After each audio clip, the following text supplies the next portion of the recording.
they went into her head, they found that she had another aneurysm that was forming, and she was bleeding in her brain. And the doctor said that there wasn't much chance of her pulling through.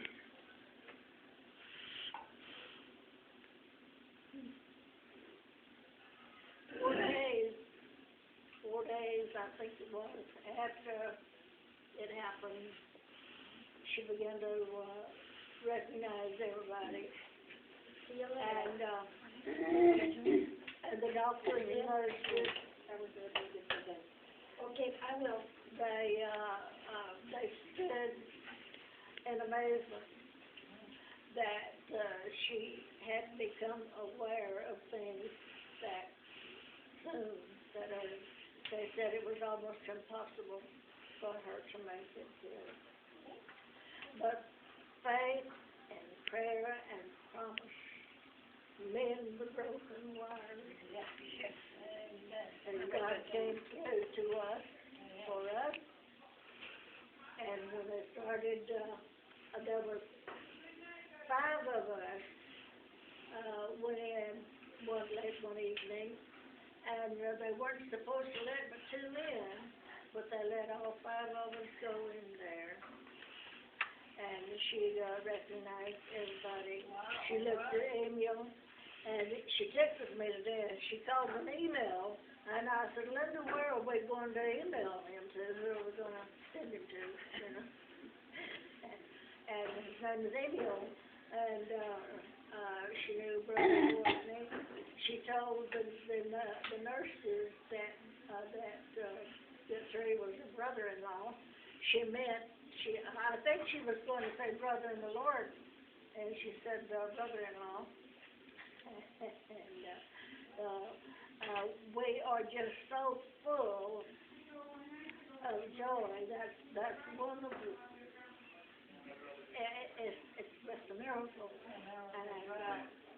And Tim is kind of contrary, and he declared to me last night that he didn't believe in God. He didn't believe there was a heaven and hell. He believed that we evolved. I said, what did we evolve from? And he said, monkeys, I guess. I said, well, my ancestors didn't come from monkeys, and they didn't swim up out of the ocean and evolve from a worm either.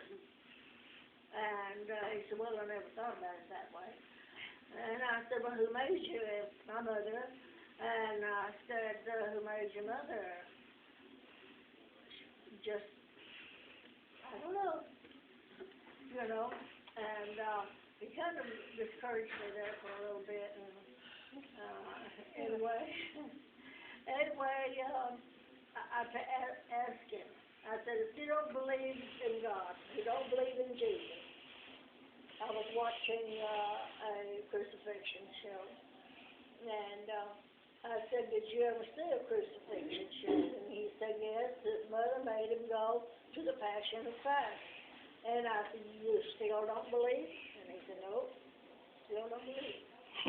Sometimes they say that because they don't want to deal with it. Yeah. Anyway, I told him, I said, your grandmother is laying there on her bed in her room. Why do you think she's in there? I said, don't you think that's a miracle? He said, oh, it just happened. You know, and that's the outward. That's the outward. That's the outward. God knows what's in there. Oh, really. yeah. Right. Yeah. And he don't want nothing to do with God, because if he did, he would have to change. And he likes what is going on right now. Right. So just keep praying. It'll come out. Oh, yeah. Yeah, after that, I had to have a little heavenly breakthrough this afternoon. Yeah.